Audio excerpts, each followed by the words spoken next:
Abra sus Biblias en el libro de Primera de Juan, claro que sí. Primera de Juan, y hoy nos toca leer el capítulo 5 del versículo 1 en adelante. Estamos por finalizar esta serie de mensajes basados en el libro de Primera de Juan. Un mensaje de Dios viviendo en luz en medio de la oscuridad. Para eso vamos a abrir nuestras Biblias y vamos a leerla en el capítulo 5, versículo 1. Les voy a pedir que por favor ahora nos mantengamos en nuestros sitios, evitemos salir. Primero por respeto a la palabra del Señor es palabra de Dios, y también para quizás no distraer a otras personas. Y así también colaboran conmigo para concentrarme. Así que vamos a leer el versículo 1 en adelante. Yo le quiero pedir que preste atención a la palabra del Señor, que dice así: todo aquel que cree que Jesús es el Cristo es nacido de Dios, y todo aquel que ama al que engendró, ama también al que ha sido engendrado por él. Dice así: en esto conocemos que amamos a los hijos de Dios, cuando amamos a Dios y guardamos sus mandamientos. Pues este es el amor a Dios, que guardemos sus mandamientos, y sus mandamientos no son gravosos. Dice el versículo 4, porque todo el que es nacido de Dios vence al mundo. Amén. Y esta es la victoria que ha vencido al mundo. ¿Cuál es nuestra victoria, hermanos? Nuestra fe. Esta es la victoria, nuestra fe. ¿Quién es el que vence al mundo sino el que cree que Jesús es el Hijo de Dios? Este es Jesucristo, que vino mediante agua y sangre. No mediante agua solamente, sino mediante agua y sangre. Y el Espíritu es el que da testimonio, porque el Espíritu es la verdad. Porque tres son los que dan testimonio en el cielo. ¿Quién? El Padre, el Verbo y el Espíritu Santo. Y estos tres son. Y tres son los que dan testimonio en la tierra: el Espíritu, el agua y la sangre. Y todos estos tres concuerdan. Si recibimos el testimonio de los hombres, mayor es el testimonio de Dios, porque este es el testimonio que Dios ha testificado acerca de su Hijo. El que cree en el Hijo de Dios tiene el testimonio en sí mismo. El que no cree a Dios le ha hecho mentiroso, porque no ha creído en el testimonio que Dios ha dado acerca de su Hijo. Y este es el testimonio de Dios. ¿Cuál es el testimonio de Dios? Que Dios nos ha dado vida eterna, y esta vida está en su Hijo. El que tiene al Hijo tiene la vida. El que no tiene al Hijo de Dios no tiene la vida. Vamos a leer el verso 13, es bien importante este versículo. Dice 2:3: estas cosas os he escrito a vosotros que creéis en el nombre del Hijo de Dios, para que sepáis que tenéis vida eterna, y para que creáis en el nombre del Hijo de Dios. Oremos. Amado Padre Celestial, gracias por tu palabra reveladora, bendita. Háblanos con ella, Señor, y ayúdanos a prestar atención a lo que tú nos quieras decir. Usa este vaso de barro para la gloria, para la honra tuya, Señor. He hecho lo que tenía que hacer. Ahora estoy en tus manos, Señor. Guíame con tu Santo Espíritu y alúmbranos, Señor, para poder entender tu palabra. En el nombre de Jesús oramos así. Amén. Tome asiento, por favor, hermanos, hermanas. Muy bien. Hermano, ¿no es verdad que cuando estamos cargados y preocupados, el mundo parece un lugar más frío? ¿Sí o no? Puede salir el sol, pueden los pajarillos cantar sus canciones, pero nosotros ni queremos salir afuera. Es más, nos retraemos y no queremos estar con las personas, ya sea porque estamos cargados, tristes, sea porque tenemos algún problema, sea porque nos sentimos desilusionados. Quizás usted está aquí en este servicio y se siente cargado, cargada, y lo que necesita es alivio. Bueno, en nuestra tristeza y agobio nos llega, ¿qué cosa? La voz del Todopoderoso, del Dios Todopoderoso, invitándonos a acercarnos a Él. Y Él nos invita a encontrar descanso en Él y en su palabra. Qué bueno es saber que hay un Dios que sabe cómo estamos y que nos invita a buscarlo a Él y encontrar ese descanso que tanto necesita su alma, que tanto usted añora. La palabra de Dios dice en Jeremías capítulo 6. Dice, vayan por esa senda y encontrarán descanso para el alma. Encontrarán descanso para su alma. Hermanos, cuando la palabra de Dios nos dice que Jesús nos pide hacer algo, eso que nos pide no es difícil de hacer. Por eso en sus boletines usted tiene otro versículo bíblico que quisiera que usted memorice, que es Primera de Juan capítulo 5 versículo 3. En esta versión dice así: amar a Dios significa obedecer sus mandamientos, y sus mandamientos no son una carga difícil. Yo le quiero demostrar a usted que lo que el Señor nos pide no es difícil, no son cargas pesadas. Por el contrario, al contrario, todo lo que Él nos pide es para nuestro beneficio, para nuestra bendición. ¿Cuántos dicen amén? So que hoy veremos cómo encontrar alivio en las cargas, cómo encontrar ese alivio de las cargas que nos agobian en nuestro caminar en luz en medio de la oscuridad. Y quiera Dios que una de estas cargas que quizás usted tenga pueda recibir el alivio del Señor y pueda salir de aquí aliviado, contento, bendecido, porque la palabra no volverá vacía en aquellos que quieran escucharla. ¿Cuántos quieren escuchar la palabra de Dios? Hermanos, muchas veces el enemigo quiere robarnos la bendición, quiere distraernos, no lo permita, porque Dios tiene una palabra para cada uno de nosotros. Así que vamos a ver la primera. El alivio en la carga de la desobediencia. El alivio en la carga de la desobediencia. Esta es la primera carga que muchas veces nos hace pesado nuestro caminar, obstaculiza nuestro caminar en luz, la desobediencia. En los primeros versículos, hermanos, Juan empieza diciendo que todo aquel que cree en Jesucristo, todo aquel que pone su confianza en Jesucristo, es nacido de Dios. Juan dice en el versículo 1, todo aquel que cree que Jesús es el Cristo es nacido de Dios. Hermanos, el nuevo nacimiento es una doctrina muy importante en nuestras vidas. Es más, si no hay nuevo nacimiento, si no nacemos de Dios, no podemos entrar al reino de Dios. Jesucristo lo dijo claramente. Es necesario nacer de nuevo. La Biblia describe cómo es el nuevo nacimiento. La Biblia describe que este es el primer paso tan importante en nuestras vidas. ¿Y cómo empieza? Cuando nosotros ponemos nuestra fe y nuestra confianza en el Señor Jesucristo. Y nos decidimos poner nuestra fe en Él. Y por ende el Señor nos salva de nuestros pecados. Y empezamos a amarle a Él, pero también hemos aprendido que una prueba importante para saber si somos cristianos es que amamos a los hermanos. Aquí hay dos mandamientos importantes: amar a Dios y amar a los hermanos. La Biblia nunca separa estos dos amores, van juntos. Es más, cuando al Señor Jesucristo se le preguntó, ¿verdad?, ¿cuál era el mandamiento más importante? Esto lo vemos en Marcos capítulo 12, versículos del 30 en adelante. Marcos capítulo 12. Dice, y amarás, el Señor dijo, este es el mandamiento más importante. Amarás al Señor tu Dios con todo tu corazón, con toda tu alma y con toda tu mente y con todas tus fuerzas. Este es el principal mandamiento. ¿Y qué dijo luego? Y el segundo es semejante. Amarás a tu prójimo como a ti mismo. No hay otro mandamiento mayor que estos. Amar al Padre y amar a los hermanos. Amar a Dios y amar a los hijos de Dios. No pueden ir separados. No es o uno u otro. Son los dos. Son los dos. ¿Ok? Son los dos. Entonces, hermanos, la palabra de Dios nos reta que debemos demostrar nuestro amor a Dios amando a los hermanos. Son como dos lados de una misma moneda. Nadie puede decir yo amo a Dios pero odio a mi hermano. La Biblia dice el amor de Dios no está en ese corazón. Esta es la razón por la cual la iglesia existe, hermanos.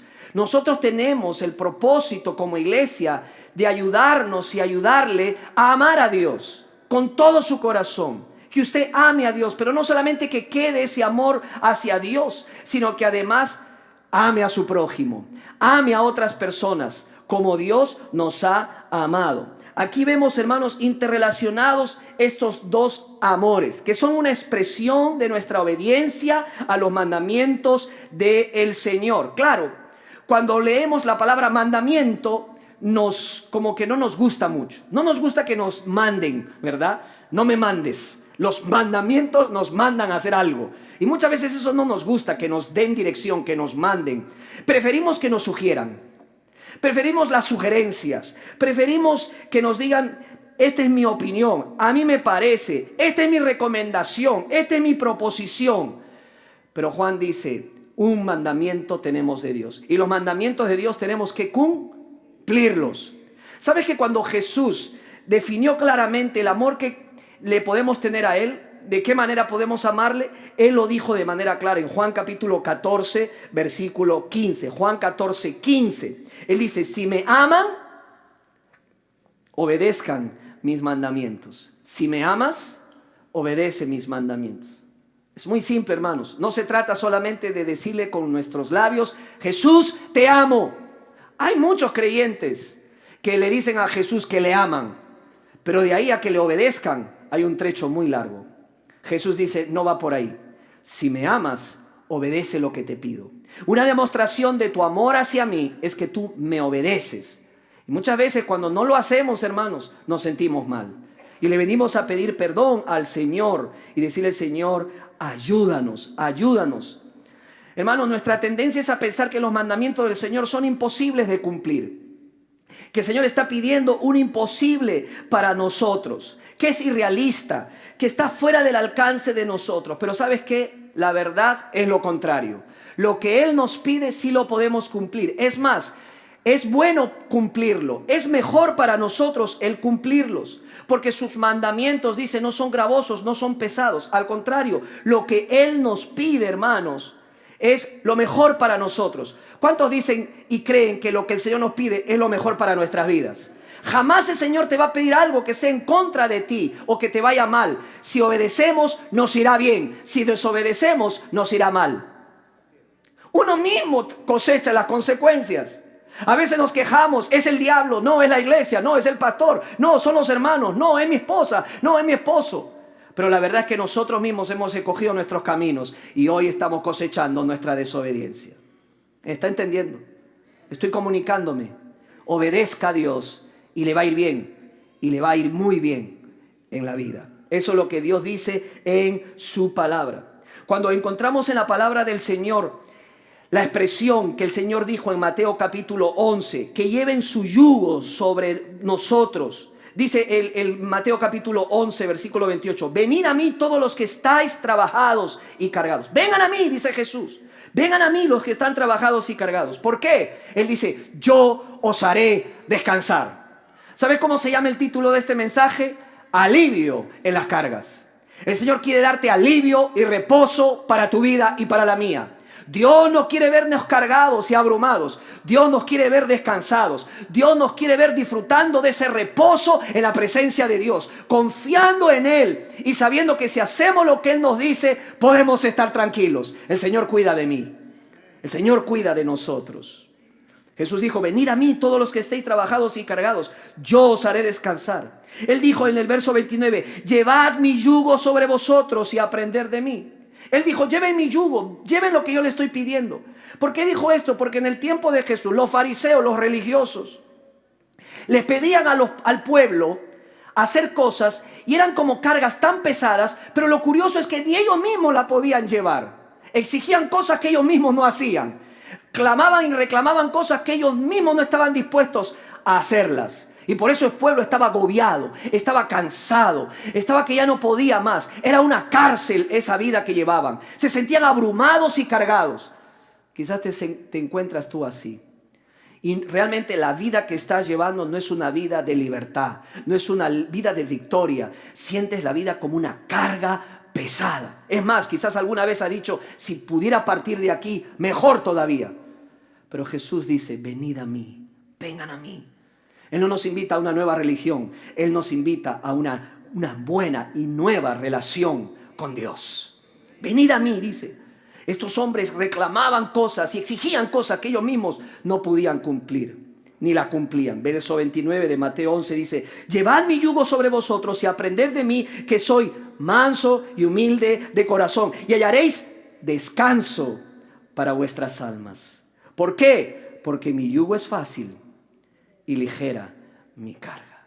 Hermanos, cuando Jesús nos pide hacer algo, no nos abruma. Al contrario, es el camino de la libertad. Es aquello que nos va a llevar al éxito, no al fracaso. Es aquel camino de victoria, no al camino de derrota. Aquí encontramos la manera de aliviar la carga de la desobediencia.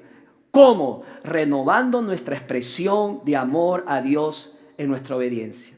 Aquí lo encuentra, hermano. Renovando tu compromiso de obedecerle al Señor. Lo que tú me pidas, lo haré. Porque lo que tú me pides es para mi bien, no para mi mal. No sé si usted lo ve, hermano. Los mandamientos que Dios nos da nos ayudan a construir una vida que le agrada a Dios. Una vida con propósito, una vida con sentido. Sus mandamientos no son para nuestro mal. Claro, el mundo, ¿qué nos dice? El mundo nos dice, no sigas los mandamientos de Dios. Haz lo que tú quieras. Pon tú tus propios mandamientos. Esos mandamientos son anticuados, no sirven, no funcionan. Hermano, y lo que hace la cultura, la sociedad, es que nos promete libertad en medio de la desobediencia a los mandamientos de Dios. Dice, si los ignoras te irá bien. Por eso que hoy vemos cómo la sexualidad está totalmente corrompida. Cuando Dios dice, cásese y tengan intimidad dentro del matrimonio, el mundo dice, vivan la vida de libertinaje. Acuéstense con quien quieran, convivan. Eso del matrimonio es anticuado, no funciona. Eso te va a traer infelicidad. La verdadera libertad es hacer lo que quieras. Y que ni Dios tenga que opinar, ni que Dios tenga que meterse en nuestras vidas. Él no cuenta, cuenta lo que nosotros decimos. ¿Sí o no? ¿No vivimos eso hoy? Vemos en nuestras narices, frente a nuestros ojos, la promiscuidad sexual. Hollywood nos vende en las películas que uno se puede acostar con quien quiere y no pasa nada al día siguiente. Mire, hermano, no nos engañemos. Quebrantar los mandamientos de Dios es nuestro fracaso. Porque cuando somos desobedientes, lo que viene luego, ¿qué es? La angustia, la soledad, las enfermedades venéreas, el VIH positivo, la ruina, el alejamiento de otras personas, la soledad. ¿Eso queremos? Lamentablemente no le hacemos caso a Dios, ni a sus mandamientos. Y hoy vemos los resultados. Embarazos no deseados, abortos. Terminamos odiándonos a nosotros mismos y odiando a los demás. La perversión llega a nuestras vidas, sintiéndonos indignos y sucios. La vida de la desobediencia es como una telaraña que al final te atrapa y te estrangula. ¿Eso quiere Jesús para nosotros? No. Al contrario, Él lo único que quiere es que seamos libres de todas esas cosas. ¿Cuántos dicen amén? Amén. ¿Sabes que alguna vez te has puesto a pensar por qué los peces, cuando se colocan en una pecera, se asegura el que hace eso poner un piso de arena o de piedritas en el fondo? ¿Lo ha hecho alguna vez usted? Yo tengo muchas anécdotas sobre las peceras y los peces. Algún día se los voy a contar. Pero esas peceras, ¿verdad?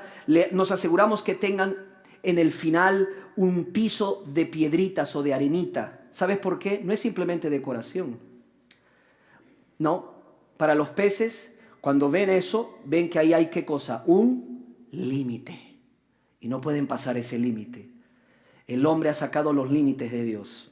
¿Y sabe qué está pasando? Se está chocando, se está dando de cabezazos. Porque está ignorando a Dios. Porque está ignorando al que creó este mundo. Está ignorando la palabra de Dios. Ignora la Biblia, ignora la palabra de Dios y créeme, lo que va a pasar es que te vas a dar un cabezazo contra la pared. No te va a ir bien. No te va a ir bien. No me va a ir bien. Al contrario. Así que, hermanos, ¿cómo te sientes? Yo te pregunto. Cuando tú escuchas de Jesús que dice, lleva mi yugo no es pesado, es ligero. ¿Verdad que es bueno tomarlo? Es bueno obedecerle porque sabemos que es para nuestro bien. Así que el alivio de la carga de la desobediencia está justamente en obedecer al Señor. Vamos a ver el alivio en la segunda carga, la carga del desánimo. La carga del desánimo. Cuando estaba estudiando este libro de Primera de Juan, fue tan interesante porque realmente lo que los hermanos a los cuales escribió Juan, las circunstancias que estaban viviendo son muy similares a las que vivimos hoy por hoy. ¿Por qué? Porque hemos hablado de las influencias y las enseñanzas que estaban invadiendo la iglesia. Y por eso había una carga de desánimo en los hermanos. Esto estaba permeando las relaciones. Recuerden, hemos hablado del gnosticismo, el incipiente gnosticismo, que estaba atacando las bases fundamentales y las doctrinas de la iglesia. ¿Y qué estaba sucediendo? Que esos hermanos estaban sintiéndose rendidos, estaban sintiéndose abrumados, estaban a punto de tirar la toalla, no podían más. Las iglesias se habían convertido en campos de ring de boxeo. Y muchos a los cuales Juan se había dirigido ahora estaban yéndose de las iglesias, apartándose de las iglesias. Ya no quería saber nada con otras personas. Qué momentos tan difíciles para la iglesia. Qué momentos tan complicados para la iglesia. ¿Es así como te sientes tú ahora? ¿El desánimo ha invadido tu corazón y tu mente? Si yo te pudiera preguntar, tú me dirías, sí, pastor, estoy desanimado, estoy desanimada. Bueno, acá hay una palabra de Dios que Él nos da a cada uno de nosotros.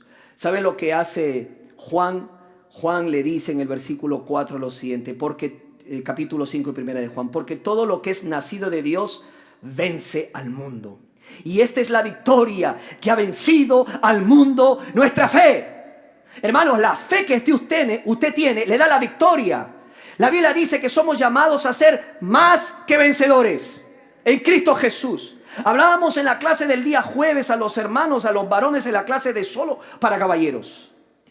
Y les hablaba y les decía qué importante es que nuestra mente esté saturada de pensamientos bíblicos, de instrucción bíblica, de la manera como ahora el Señor nos llama a cada uno de nosotros. Ahora en ese nuevo nacimiento que el Señor ha hecho posible, que nos ingresa a su familia porque hemos puesto su confianza, nuestra confianza en el Señor Jesucristo, ahora Él nos dice y nos declara hijo de Dios. Yo sé quién soy hijo de Dios. Aleluya, gloria a Dios. He sido adoptado en la familia de Dios. Él ha cambiado mi nombre, me llama cristiano, su hijo. Y nada ni nadie me arrebatará de su mano. Estoy seguro en Dios. Sé quién soy hijo de Dios. ¿Sí o no, hermanos? ¿Lo vimos? ¿Las hermanas también lo vieron? Se copiaron. No, es la misma lección. Tranquilos. ¡Qué bendición, hermanos! Saber quiénes somos. Y la Biblia nos dice que somos más que vencedores. Esta es la cuarta vez que Juan usa esta palabra. Y yo sé, hermano, y tú sabes que cuando tú tienes un pueblo decaído, un pueblo entristecido, un pueblo que se siente derrotado, un pueblo que se siente que ya no puede más, lo mejor que podemos hacer es decirle, tú eres vencedor. Las circunstancias no te lo van a decir, quizás las circunstancias van a ser adversas, pero no pongas su mirada en las circunstancias vienen y se van. Pero Dios no cambia. Y nuestra fe es la que vence al mundo. Mire conmigo las veces que Juan usó esta palabra vencedor. En el capítulo 2, el versículo 13, ¿se acuerdan? Sí se acuerdan, ¿verdad? Porque ustedes me siguen al pie de la letra todo lo que estoy predicando. Dice el versículo 13, al final, mire, os escribo a vosotros. ¿Tienen? Versículo 13 de primera de Juan, capítulo 2. Dice, os escribo a vosotros jóvenes. ¿Dónde están los jóvenes? Cuatro gatos en la iglesia. Así decimos los peruanos, cuando hay 4 personas, 4 gatos. Os escribo a vosotros, jóvenes, porque habéis vencido al maligno. Aleluya. Una buena manera de alentar a los jóvenes es que son vencedores y que el enemigo no puede contra ellos. Que no se crean el cuento y las mentiras, que como vivimos en este país y todo el mundo hace lo que hace, entonces estamos confinados a hacer lo que todos hacen. Mentira del diablo. Usted agrade a Dios. Venza al diablo. Dice, hemos vencido al maligno. En el versículo 14 dice, el versículo 14 al principio, os escribo a vosotros, padres, porque habéis conocido al que es desde el principio. Os escribo a vosotros otra vez, jóvenes, porque sois ¿qué? Fuertes. Jóvenes de la iglesia son fuertes, no son débiles. Y la palabra de Dios permanece en vosotros y habéis vencido al maligno. Óigame, si esto no es palabra de Dios, que te aliente. Pero pastor, he caído. Levántate, porque tú estás llamado a ser cabeza y no cola. Tú estás llamado a ser victorioso y no derrotado. Tienes todo para vencer, querido joven. No te dé miedo este mundo. Habéis vencido, dice la Biblia. Con Cristo somos más que vencedores. Eso es lo que dice la palabra de Dios. Ahora, si no se la crees, es otra cosa. Capítulo 4, versículo 4, también dijo él, hijitos, vosotros sois de Dios y los habéis vencido. El hermano Jorge predicó esta porción bíblica. Hijitos, vosotros sois de Dios. ¿De quién eres? ¿De quién eres? ¿De quién eres? Aleluya. Estás sellado con el Espíritu Santo. Le perteneces a Dios. La Biblia te llama santo, apartado para Dios. Ya no para usos viles, sino para usos honrosos, para que Dios te use y des testimonio a este mundo que Dios existe y que puede transformar nuestras vidas. Hijito, vosotros sois de Dios y los habéis vencido. Aleluya. Porque mayor es el que está en vosotros que el que está en el mundo. Óigame. ¿Quién? El Espíritu Santo, la unción de Dios en tu vida. ¿Cómo podemos amilanarnos y sentirnos desanimados cuando el Todopoderoso de Israel nos ha bendecido y bautizado con su Espíritu, al cual pertenecemos? Y ahora en el capítulo 5, el versículo 4 dice otra vez, porque todo lo que es nacido de Dios vence al mundo. Tu futuro, tu presente, tu futuro es de victoria, no de derrota. ¿Escuchó? Tu presente y tu futuro es de victoria, porque todo el que es nacido de Dios vence al mundo, y esta es la victoria que ha vencido al mundo, nuestra fe. Ahora, la palabra griega para vencer es una palabra muy, muy interesante. ¿Sabes que la palabra griega para vencer es usada, está siendo usada por una marca de zapatillas muy conocida? Nike. Yes, Nike. Ay, yo quiero una Nike. Ahora, yo no le decía Nike, porque en nuestros países pues hablamos medio inglés. Yo creo que le decía Nico. A saber cómo le decía yo. Nike. Así que cada vez que tú tienes una zapatilla Nike, ¿qué vas a pensar? Soy más que vencedor. Vamos a vender zapatillas Nike Pro Misiones esta tarde. Hoy está buena la idea, para recaudar fondos para las misiones. Pero ¿sabes qué? Tú no te tienes que comprar esas zapatillas porque están, por cierto, un poquito caras. Mira, tú ya estás marcado con la victoria. El Espíritu Santo está en tu ser. Mira, tú perteneces a uno que lo derrotó al diablo y derrotó a la muerte y se levantó de la tumba. A Jesucristo perteneces tú. ¡Wow! Ya está la unción. Lo que nos toca es vivir lo que ya somos. Santos separados para el Señor. Santos separados para el Señor. Hermanos, Jesús nos lo advirtió. ¿Y por qué nos advirtió esta advertencia, valga la redundancia? Porque Él sabía que las cosas no nos iban a resultar fáciles. En Juan capítulo 16, versículo 33, el Señor dijo de esta manera: en este mundo afrontarán, ¿qué cosa? Aflicciones. ¿Pero qué dijo Jesús? Anímense. Oh hermano, te lo digo de corazón. Yo he estado en el desánimo y no es fácil. Usted ha estado en el desánimo y no es fácil. Quizás está en el desánimo, en ese desierto que no sabe para dónde mirar, no sabe qué hacer. Como que está perdiendo las cosas y siente que el mundo se le va, que está a punto de renunciar, que está a punto de tirar la toalla. Pero Jesús te dice nuevamente: en este mundo afrontará aflicciones, pero anímate, hermana, anímate, hermano. Dice: yo he vencido al mundo. ¡Qué tremenda palabra! Es que no lo estás viendo, si no dirías amén. Porque ¿en qué radica el ánimo de Jesús? ¿Por qué tiene que ver su victoria conmigo y que yo pueda animarme en su victoria? Muy simple. Mire, si Jesús pudo derrotar la muerte y levantarse de esa tumba vacía, ¿qué cosa no más puede derrotar en nuestras vidas? Pero lo más interesante es que el Espíritu de Cristo que estuvo con Él está contigo hoy.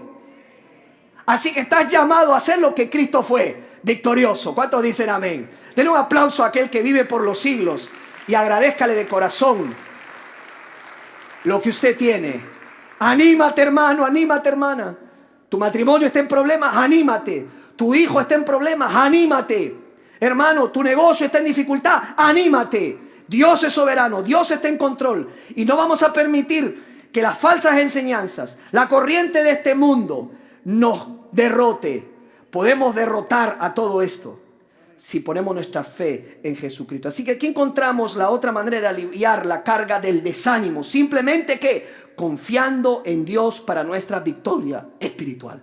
Confiando en Dios para nuestra victoria espiritual. ¿Cómo te sientes cuando ves o aparentemente ves que el mundo está ganando y que uno está perdiendo? ¿Cómo te sientes que en vez de que tu familia avance los caminos del Señor, como que el mundo estuviera conquistando más a tu familia? ¿Cómo te sientes cuando tus hijos se ven más interesados en las redes sociales, en los videos de YouTube, en Instagram o en Facebook o en Snapchat, pero no en las epístolas de Pablo porque no las quieren leer? ¿Sí o no? Se siente uno mal, se siente uno triste. ¿Cómo te sientes cuando tu jefe, ese que está supuesto a hacer las cosas correctas, inclinarse a la integridad, está afanado por cerrar contratos turbios que riñen con la moral? ¿Cómo te sientes? ¿Cómo te sientes cuando ves a las autoridades que son elegidas, que están más preocupadas por el sondeo, por su popularidad y no por honrar a Dios? ¿Cómo te sientes? Nos sentimos desanimados, nos sentimos tristes, nos sentimos abatidos, impotentes, y nuestro caminar en luz se opaca y decimos: Señor, ¿qué es lo que está pasando? Juan quiere animar a los hermanos, a sus amigos, como nos quiere animar el Señor ahora, y nos quiere decir: no se preocupen más, no se desanimen. Dios está en control, Dios está en su trono. Nadie se puede burlar de Él. Las circunstancias pueden cambiar, pero Dios no va a cambiar. Ponga su fe en Él, dice, confíe en Él y Él hará. Cuando ponemos nuestra confianza en Él, las cosas cambian. La perspectiva, como vemos este mundo, cambia totalmente. La hermana oró una oración linda. Dios pone reyes y quita reyes. El que está en control de esta nación, el control de este mundo, es nuestro Dios. Y cuando Dios quiere disciplinar a una nación, la disciplina. Y cuando Dios quiere zarandear a una nación, la zarandea para que levante sus ojos en arrepentimiento y le pida perdón a Dios. Dios está en control, no los hombres. Así que no ponga su confianza en un candidato político, ni en un partido, ni en su trabajo, ni en su negocio, ni en la bolsa de valores. Usted siga poniendo su fe y su confianza en aquel que es vencedor, Jesucristo el Señor. Aleluya, dele gloria y honra en su casa. Amén. En Jesús somos más que vencedores. Ya somos vencedores en Cristo. Y podemos vencer al mundo, que es el enemigo externo. Podemos vencer a la carne, que es el enemigo interno, y también podemos vencer al diablo, que es nuestro enemigo infernal. Por cierto, usted se enfrenta a un enemigo que ya ha sido derrotado. Cristo lo derrotó en la cruz del Calvario. Así que no lo vea como un grandulón del barrio, véalo como un chiquitito aplastado, que se no puede contra usted. Luego vamos a ver en el último mensaje de Primera de Juan, que dice la palabra de Dios que Dios nos cuida de Satanás. Y que para que le toque a usted tendrá que pedir permiso al Rey de Reyes y Señor de Señores. Tenga cuidado, que usted camina con la protección de Dios. Usted no es cualquier persona. Soy hijo de Dios. Aleluya. ¿Cómo se siente con eso? Qué bendición. ¿Estás abrumado por alguna circunstancia en tu vida? ¿Te están temblando las piernas por algo que viene? Nos han temblado las piernas, pero no podemos caer en el desánimo. Tenemos que poner nuestra confianza en el Señor. Y únete a gente, mire, únase a personas que lo ayuden. Porque hay personas que en vez de ayudarte te terminan de aplastar. Y tú cuando le confiesas y le dices: mira, estoy pasando por esto, ahí bien te lo mereces. Oye, ese tipo de amigos, olvídate. Usted necesita rodearse de gente positiva, gente que lo aliente, gente que lo anime, no que lo desanime. Gente que le abra la Biblia y le diga lo que la Biblia dice, lo que dice Dios en su palabra. Y no lo que dijo tal o cual en la televisión, o la vecina, o el de allá, o el que escuchó en la radio. No, usted quiere una persona que sepa Biblia y que le aconseje bíblicamente, porque ese consejo es el que da vida. La tercera carga, hermanos, es la carga de las creencias conflictivas. Sí que hay conflictos y creencias y opiniones de tanta gente. El hermano Jorge nos hablaba y nos decía, cuando prendemos la radio y la televisión, cuánta información consumimos, cuánta gente se para en un púlpito y empieza a enseñar, cuántos libros todos los días se crea un nuevo libro, se escribe un nuevo libro y se venden libros por doquier. Pero esta palabra es irreemplazable. Lea libros. Yo leo muchos libros. Escuche, pero mire, cuando un cristiano lee Biblia todos los días y la estudia, tiene un filtro en el oído. ¿Sabe qué significa eso? No son los vellos de la orejita. No, es un filtro espiritual. Mira, puede pararse cualquier persona que pueda ser muy popular para las redes sociales y tenga 1 millón o 10 millones de seguidores. Pero si no me predica la palabra, entonces me está predicando un falso evangelio. Punto. Porque yo le creo a Dios. Porque Dios no necesita ayuda. Aquí Él reveló toda su voluntad. Que a mí alguien me venga a decir, Dios me ha revelado, tengo un sueño, pastor, que todo lo otro, y que esto y aquí. Yo le digo, mira, vamos a esperar que Dios me lo revele a mí. En su palabra. Porque todo lo que Dios nos quiere decir ya está escrito aquí. No necesitamos de más nada. Lo que tenemos que hacer es obedecer lo que está escrito aquí. Esta es nuestra hoja de ruta. Este es nuestro mapa. El problema es que no nos gusta y queremos otro evangelio o otra profecía o otra cosa que agrade nuestros oídos. Usted decida si va para que le para que esos mensajes le agraden el oído o usted se queda con la palabra del Señor. Pero lo que sí te digo es que la palabra de Dios construye una vida sólida, firme y segura como el Señor quiere. Hermanos, en los tiempos de Juan, cuando él escribe este libro, los pobres hermanos estaban siendo sacudidos por las falsas enseñanzas. Estaban socavando, mire, estas enseñanzas del gnosticismo estaban permeando las bases mismas de la doctrina de Cristo, de quién era y es Jesucristo. Y eso estaba golpeando muy duro a la iglesia. Por eso mira lo que dice Juan en el versículo 6. Dice así, en el versículo 6, lea conmigo. Este es Jesucristo. ¿Ok? Dice, este es Jesucristo que vino mediante ¿qué? Agua y sangre. No mediante agua solamente, sino mediante agua y sangre. Claro, si usted no entiende lo que dice aquí, usted no va a entender nada de lo que dice aquí. Ni yo tampoco hasta que lo estudio. Y eso es lo que tenemos que hacer, estudiar la Biblia, escudriñar la Biblia. Pero tenemos que tener contexto primero. Ya sabe el contexto. Estaban atacando la misma esencia de la doctrina de Cristo. Es decir, estos hombres estos gnósticos, este gnosticismo, esta corriente, esta nueva religión, estaba declarando y diciendo que Jesucristo realmente, que el Señor Jesús, se podría decir que se divide en dos partes. Ellos decían que Jesús el hombre, sí vino a este mundo, pero fue el producto de la unión entre José y María. Era un hombre común y corriente, humano. Fue el producto del amor entre José y María. Y así vino el Jesús, el Hijo. Pero luego, cuando Jesús se bautiza, ¿recuerdan el bautismo de Jesús? El Cristo de la gloria viene a encarnarse en el Jesús humano. Por eso ellos decían que ese Jesús hombre pudo hacer lo que hizo, los milagros que hizo y las maravillas que hizo, porque el Cristo, el Mesías, la emanación de Dios se manifestó en ese Cristo, pero que cuando llegó a la cruz, ese Cristo dejó ese humano y se fue al cielo. Entonces murió el humano, el Jesús. Esto indudablemente trajo un revolú en los simientes, ¿verdad? En las bases de la iglesia, lo cual trajo muchos conflictos. Por eso Juan tiene que volver a recalcarles y volver a decirles lo que les dijo. Este es Jesucristo que vino mediante agua y sangre. Ahora, ¿qué es el agua? Mediante agua. ¿Qué le viene a la mente? Usted puede ir a los comentarios bíblicos y va a encontrar muchas especulaciones, pero la mayoría se inclina a pensar que cuando Juan habla del agua, ¿se refiere a qué? Al bautizo de Jesús por medio de Juan el Bautista, que los evangelios lo describen. Se bautizó dando inicio a su vida pública. Es decir, en ese momento él empezó a caminar por las calles, sanar, a ayudar, transformar y hacer todo lo que él hizo. Pero la sangre, ¿qué me dice? La sangre, ¿cómo dijo?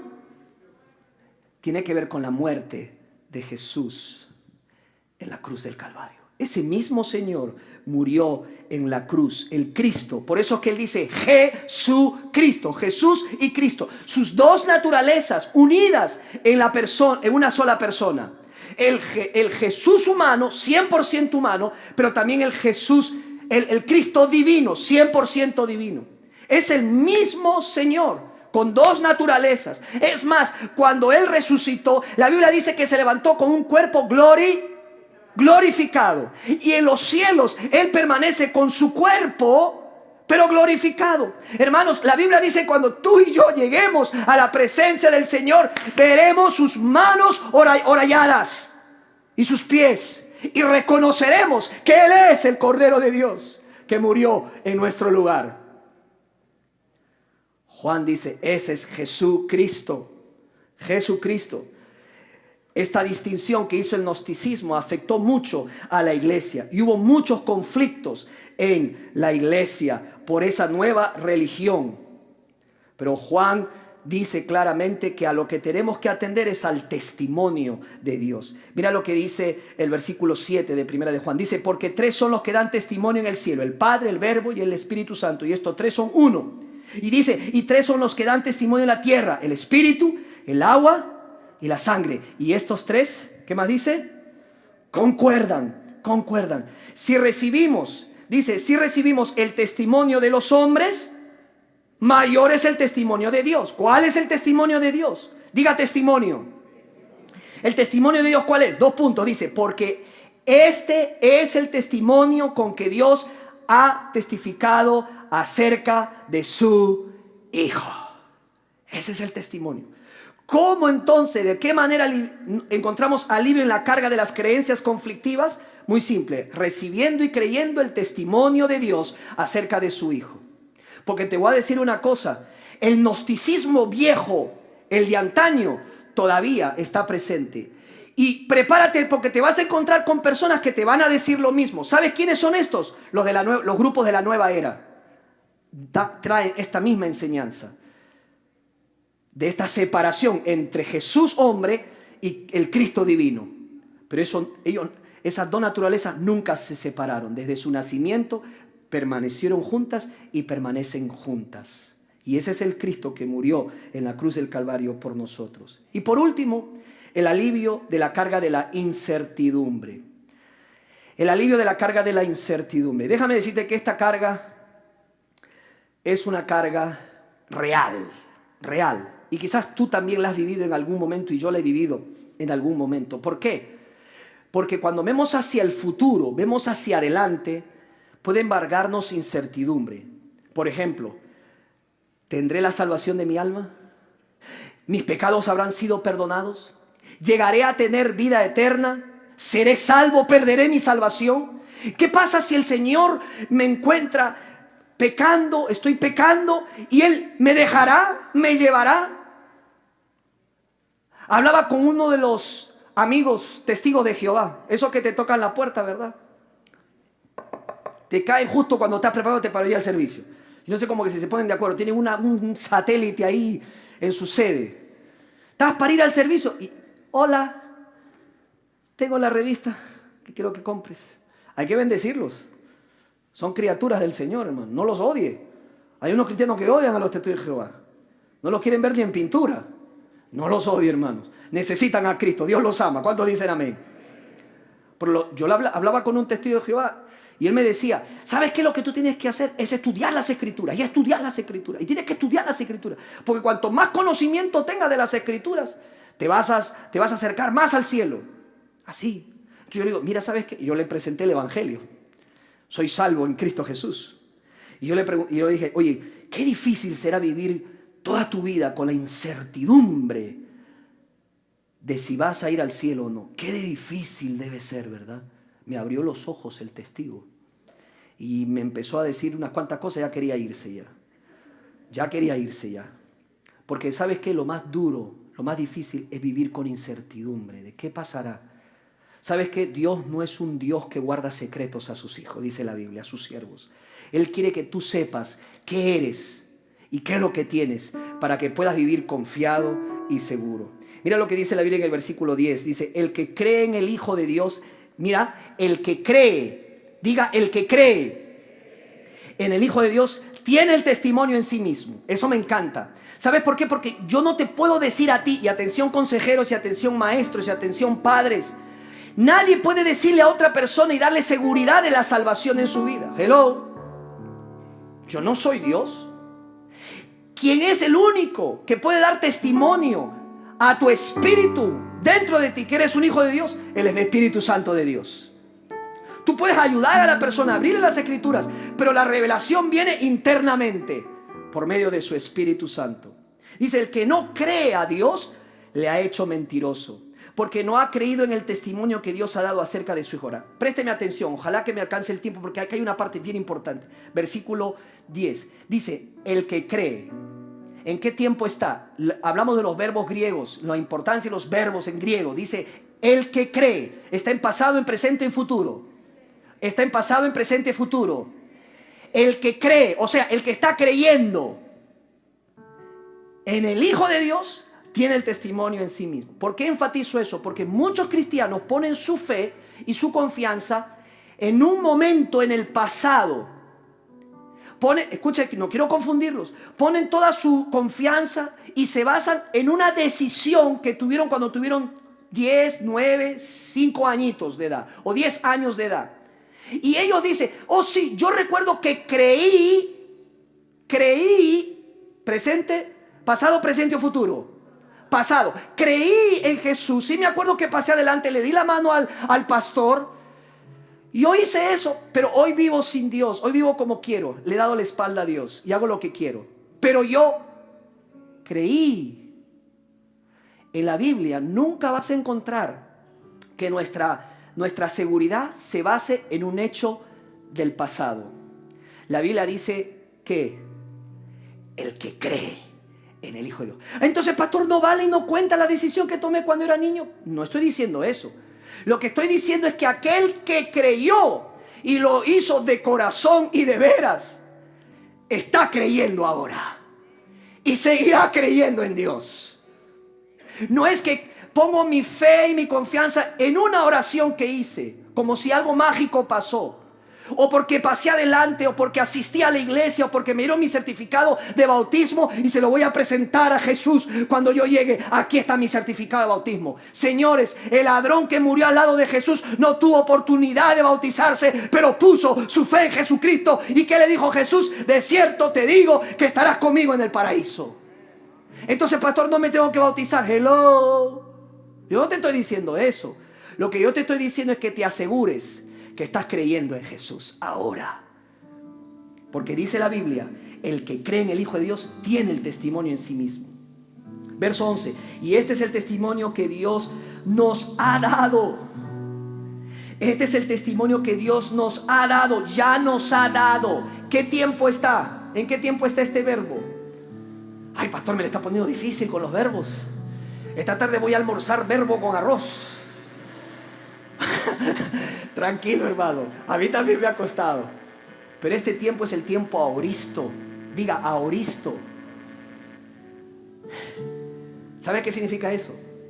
Que hubo un hecho en el pasado que sucedió, que tiene repercusiones en el presente y en el futuro. Cuando tú pusiste tu confianza plena en Jesucristo y declaraste tu amor a Jesús y Él te salvó, la Biblia dice que te dio ¿qué? Vida eterna. Y ya no vendrás a condenación, dice la Biblia. El problema es que muchos cristianos piensan que la vida eterna es algo que va a pasar en el futuro. Pero la vida eterna es más que un hecho que va a pasar en el futuro. La vida eterna, ¿sabes qué es? Que le conozcamos a Dios y tengamos una relación personal con Él. Que empiece en el momento que puse mi confianza en Jesús y continúa por toda la eternidad. Ahora no lo veo, pero la Biblia dice, lo veremos tal y como Él es. Ahora no puedo tocarlo, pero la Biblia dice que podremos poner nuestras manos en sus manos. Llegará el día que estemos frente a Él. ¿Cuántos esperan ese día? Que le pueda decir al Señor, gracias por lo que hiciste por mí. La salvación no es porque la merezcamos, ni porque la hemos ganado. La Biblia dice en Efesios que somos salvos ¿por qué? Por gracia, por medio de la fe. Y esto no de vosotros, sino es que don de Dios, no por obras para que nadie se gloríe. Hermanos, si estamos aquí es por la gracia de Dios. Romanos 8:16 dice, el Espíritu mismo da testimonio a nuestro espíritu de que somos hijos de Dios. Verso 12, estamos terminando, 2 versos más. Dice, el que tiene al Hijo tiene la vida. Amén. Dice, el que no tiene al Hijo de Dios no tiene la vida. Alguien va a decir, yo tengo al Cristo pero no tengo vida eterna. No puede ser, es falso. El que tiene al Hijo tiene la vida. El que está creyendo en Cristo tiene vida, la vida de Dios. Dice el versículo 13, y presta atención, en estas cosas os he escrito a vosotros que creéis en el nombre del Hijo de Dios. ¿Por qué escribió Juan esta carta? ¿Por qué el pastor Luis ya tomó 8 domingos con Juan y no se desprende y todavía va a predicar otro sermón más el domingo?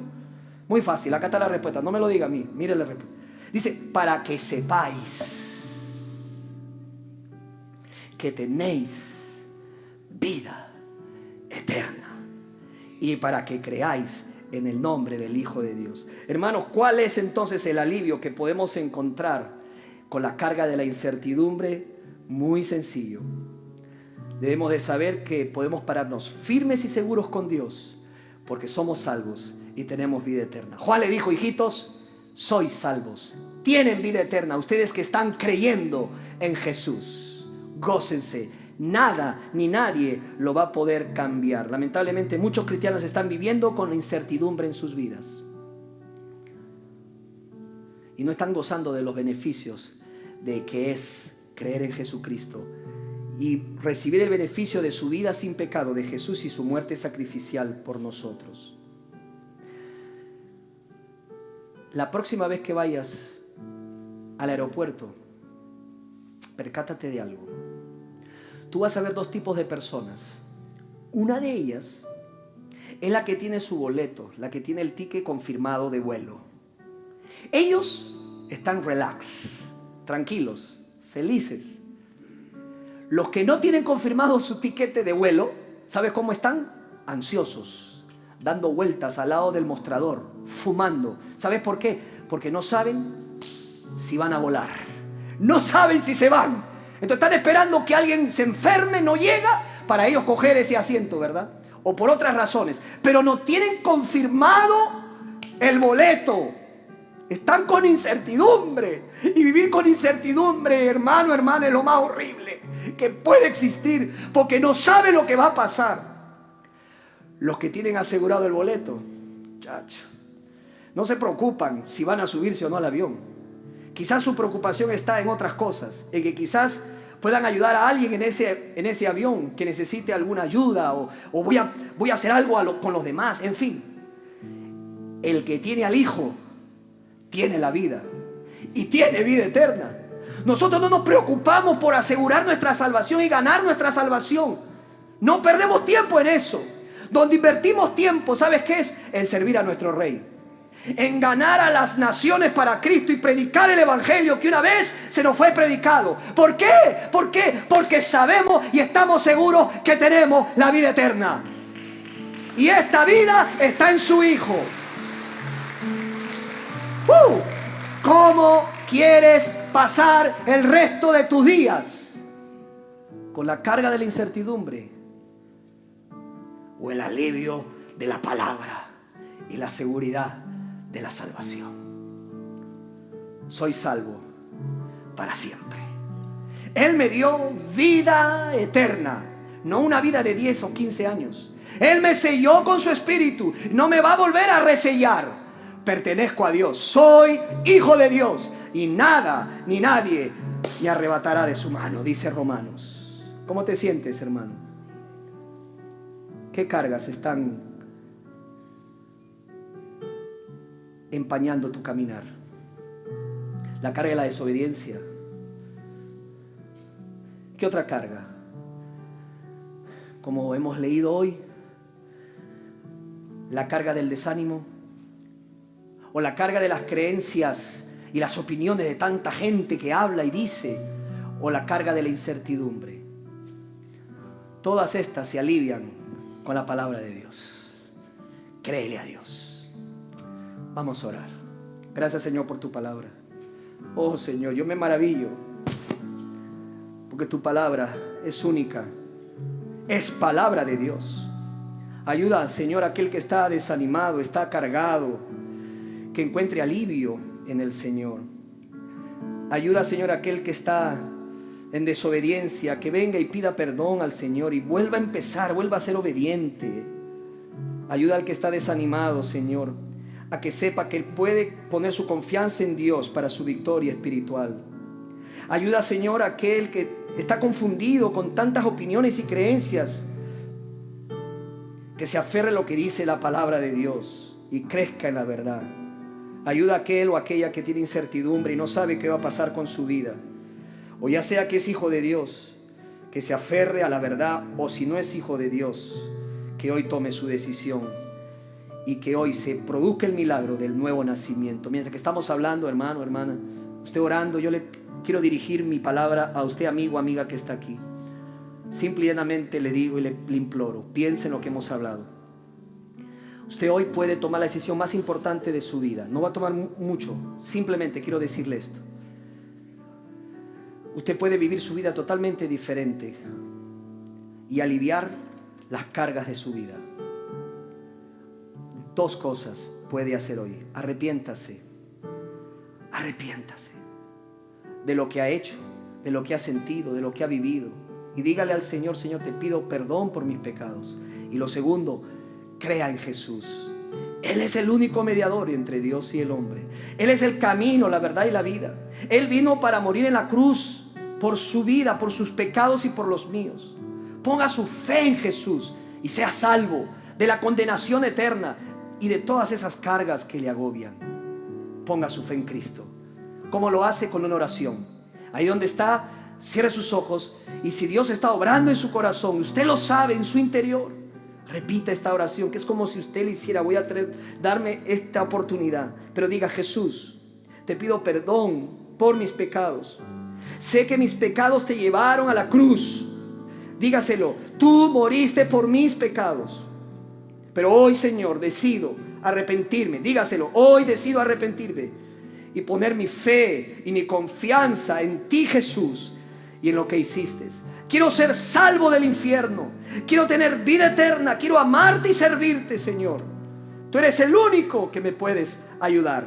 Por eso hoy, dígaselo: hoy te recibo en mi corazón como mi Señor. Dígaselo: como mi Señor y mi Salvador personal. En el nombre de Jesús. Amén.